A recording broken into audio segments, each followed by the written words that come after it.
A very big welcome to you all in your new session. We will begin with Literature Chapter 1. Before we begin, I hope everyone has their respective books and be ready with the pencil and read along with me. And so whenever I say underline a word, you underline that. So let's begin with our first chapter, that is The Selfish Giant.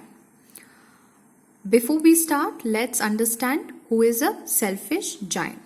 Selfish refers to a person who only thinks of himself or does think for himself. Giant here refers to a large, strong person. If you'll turn around a page, you can see a picture like somebody like him. So it's a story about this person. Here is the gist we will read. A Selfish Giant is a short story about a giant who lives alone in his castle, which has a beautiful garden.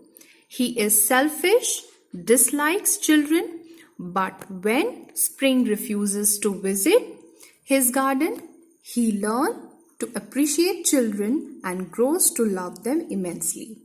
So, what happens here is a selfish giant. He lives in his castle, which has beautiful garden.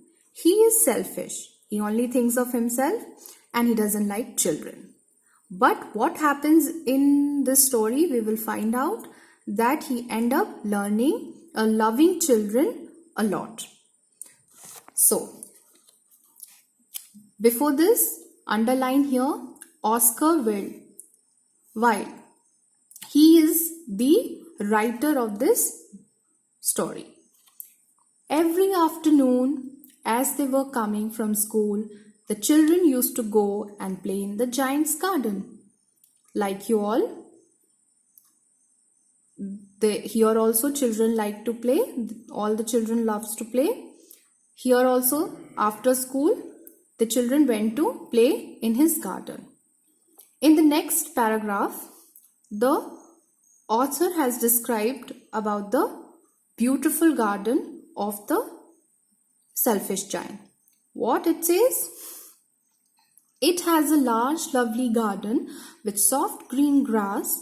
Here and there over the grass stood beautiful flowers like stars, and there were 12 peach trees that in the springtime broke out into delicate blossoms of pink and pearl, and in the autumn bore rich fruits. So here the writer is describing about his garden. Like every other garden, it has beautiful grass and lot of flowers, and flowers look like stars, and there were 12 peach trees as well, and there were blossoms of pink and pearl. What?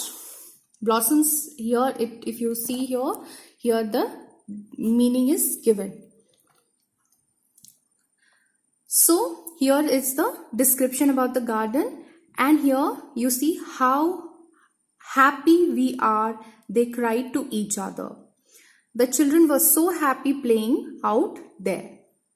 One day the giant came back to his castle. He had been to visit his friend the Cornish ogre. Who is a Cornish ogre? Here the definition is given. So the giant, he went to England to visit his friend. He was staying with his friend and had stayed with him for 7 years. For 7 years he didn't come to his castle. He was all this time he was with his friend in England. When he arrived, he saw the children playing in the garden. When he came back, obviously when you come back and you see in your property somebody else, you get upset. Like that, the giant also got really angry seeing children out there. So he went and told them, asked them, "What are you doing here?" He cried in a very gruff voice. Underline the word gruff. Find out the meaning of this. And the children ran away. He was like, he must have shouted. So the children got scared and ran away. My own garden is my own garden. He went and asked them to leave because it was his garden, and as we have read, he's a selfish one. Said the giant, I will allow nobody to play in it but myself. Yeah, so he's selfish, so he doesn't want anybody else to play in his garden. So he built a high wall all around it and put up a notice board. Trespassers will be prosecuted.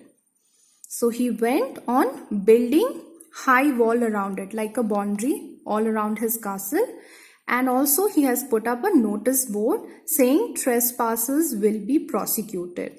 Underline the word trespasser and prosecutor. For today, this much is enough. Next class we will continue and we will discuss about the meaning of this as well. Thank you.